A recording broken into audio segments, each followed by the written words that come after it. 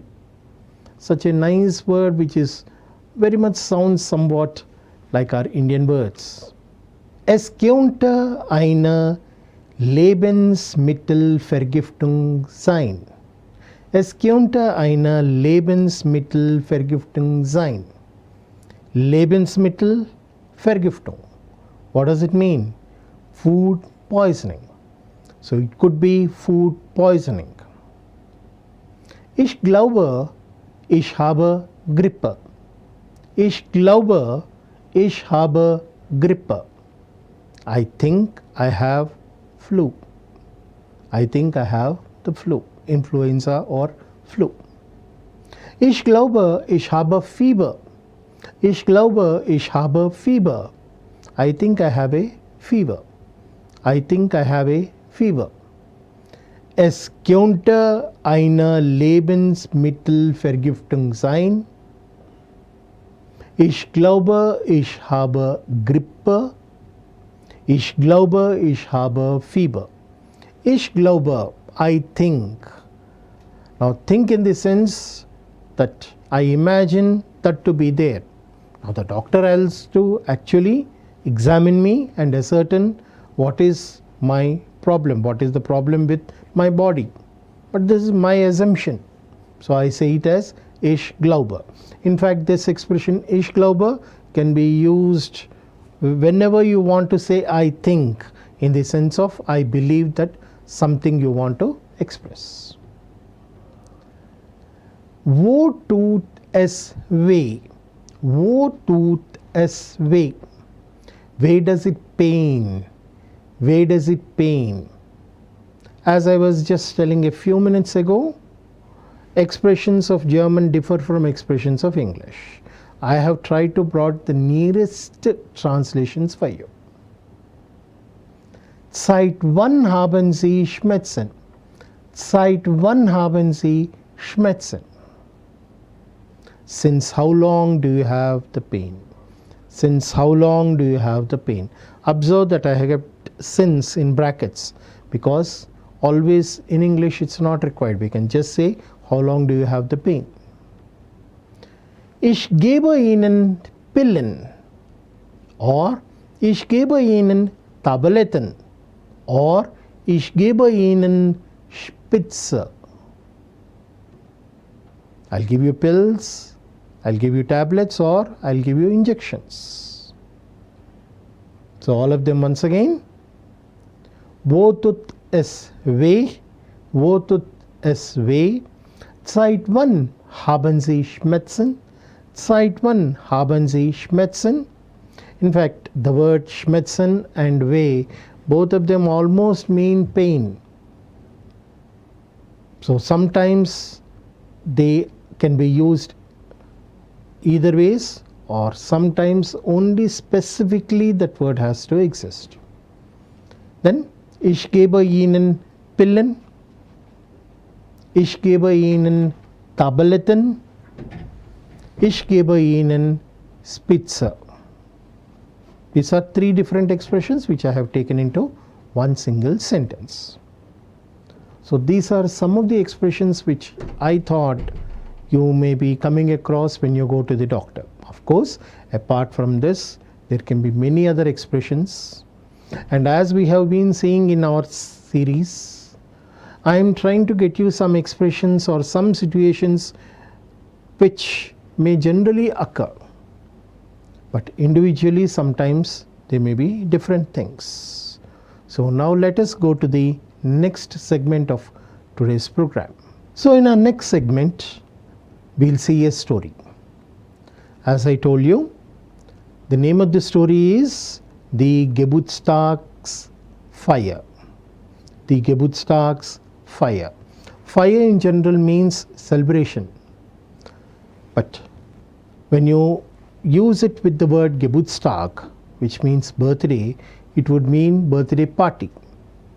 So now I am going to tell you a small story, a story of a girl, Sarah, through which we will try to learn some things related to birthday party, how do we wish somebody, and when we give some gift, how does the other person react, all such sort of expressions in a form of a story I would like to present. And as I had promised you, even I'll be getting some dialogues and some more stories also, through which such sort of things I would put across to you. So let us see today's story, the Geburtstagsfeier. Sarah hat Geburtstag. Sarah hat Geburtstag. Sarah is the name of the girl and it is her birthday. So Sarah has birthday. Alle gratulieren ihr. Alle gratulieren ihr. Gratulieren, to congratulate. So all congratulate her. All congratulate her. Sie wird heute 21 Jahre alt. Sie wird heute 21 Jahre alt. She turns 21 today. Sarah hat Geburtstag. Sarah hat Geburtstag. Alle gratulieren ihr. Alle gratulieren ihr. Sie wird heute 21 Jahre alt. Now you may be wondering why I have taken 21 as the number over here. Generally, the 21st birthday is of a greater importance because from your teens you have now come into the adulthood. So generally that birthday has an importance and it is treated with some special way so that the others also, your friends or relatives, they would also feel that you are now slowly growing up. So that's how the birthday after 21 years becomes a little bit of important thing. Let us continue with the story. Am Abend gibt sie eine Party. Am Abend gibt sie eine Party. She is giving a party in the evening. Sie will ihre Freunde einladen. Sie will ihre Freunde einladen. She wants to invite her friends. Sie ruft ihre Freunde jetzt an. Sie ruft ihre Freunde jetzt an. She is calling her friends now. Now anrufen is generally associated with making a phone call. So that's how she is making a phone call to her friends. Am Abend gibt sie eine Party. Sie will ihre Freunde einladen. Sie ruft ihre Freunde jetzt an. So since she wants to give a party to her friends, she makes phone call to them and asks them to come over there. She invites them. So further in the story, sie sagt, dass sie am Abend zu ihr kommen müssen. Sie sagt, dass sie am Abend zu ihr kommen müssen. She says that they have to come to her in the evening. Look at both the Z's. The first Z represents Sarah, she, and the second one represents the friends, they. So that's how sie sagt, dass sie am Abend zu ihr kommen müssen. These are the names of her friends. Ali, Peter, Sam und Anil sind ihre Freunde. Ali, Peter, Sam and Anil are her friends. So sie sagt, dass sie am Abend zu ihr kommen müssen. Ali, Peter, Sam und Anil sind ihre Freunde.